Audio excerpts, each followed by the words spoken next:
ওই চট্টগ্রামের দিকে তাকাইয়া দেখো, আমার জাতি ভাই সাইফুল ইসলাম আলিফ ভাইকে চট্টগ্রামের আদালতের সামনে প্রকাশ্যে সবার সামনে হত্যা করা হয়েছে গো।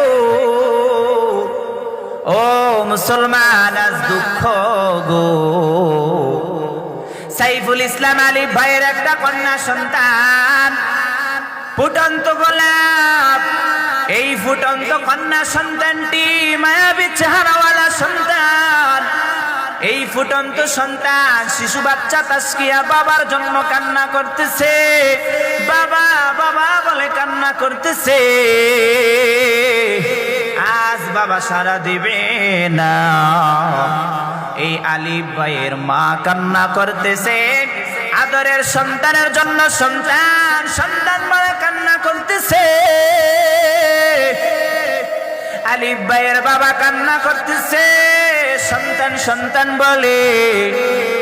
আলিফ ভাইয়ের প্রিয়তমা স্ত্রী, তার আদরের প্রাণের স্বামীর জন্য কান্না করতেছে, ও স্বামী কখন আসবা? আর ওই স্বামী সারা দেবে না। তাকাইয়া দেখো, ওই চট্টগ্রামে মানুষ মানুষ হইয়া নির্মম ভাবে আমার জাতি ভাইকে ওই ইস্কনের দলেরা কি নির্মম ভাবে প্রকাশ্যে সবার সামনে হত্যা করেছে গো। আমরা মুসলমান হয়ে এর প্রতিবাদ জানাই। বাংলাদেশ গভর্নমেন্ট ডক্টর ইউনূসকে বলতে চাই, অতি দ্রুত সময়ের মধ্যে এই আলিফ ভাইয়ের হত্যাকারীদের বিচার করতে হবে। কথা বলেন ঠিক না? ইস্কনের লোকেরা আমার মুসলিম জাতি ভাইকে মারবে, আর আমি একজন মুসলমান হয়ে ঘরে বসে বসে দেখবো, এটা মুসলমানের পরিচয় হতে পারে না। কথা বলেন ঠিক না? আমরা এই ডক্টর ইউনূসকে বলতে চাই, অতি দ্রুত সময়ের মধ্যে আমাদের আলিফ ভাইয়ের হত্যাকারীদের বিচার করতে হবে। আর যদি বিচার করা না হয়, এই বাংলার মানুষ শান্ত হবে না, এই বাংলার মানুষ ঘরে ফিরে যাবে না। কথা বলেন ঠিক না? আমাদের জাতি ভাইকে ওই চট্টগ্রামের আদালতের সামনে প্রকাশ্যে হত্যা করেছে ইস্কনের লোকেরা।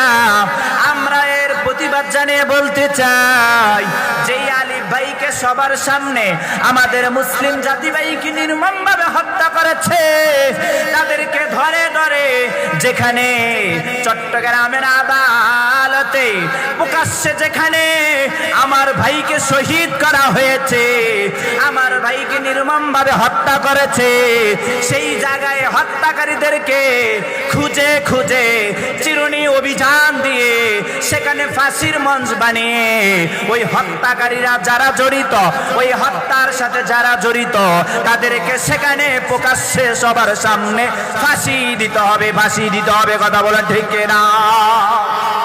আমার বাংলার জমিনে ইস্কনের লোকেরা আমার ভাইকে শহীদ করবে, আর আমরা মুসলমান হয়ে এটা দেখবো, এটা হতে পারে না।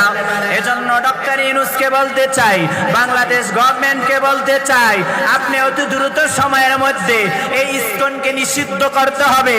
এই দেশ 1971 সালে স্বাধীন হয়েছে।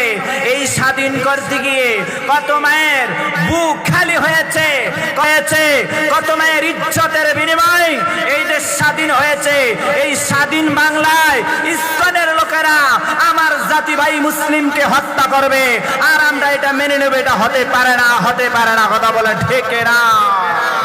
এই দেশ স্বাধীন করতে গিয়ে কত মায়ের রক্ত ঝরেছে, কত ভাই শহীদ হয়েছে, আর এই শহীদ হওয়ার পিছনে কত কষ্ট লেগেছে। আর এই স্বাধীন বাংলায় আমার একজন মুসলিম ভাইকে তারা ওই চট্টগ্রামের প্রাঙ্গণে হত্যা করবে, আর আমরা এটা মেনে নেব? এটা মেনে নেওয়া যায় না। কথা বলেন ঠিক না?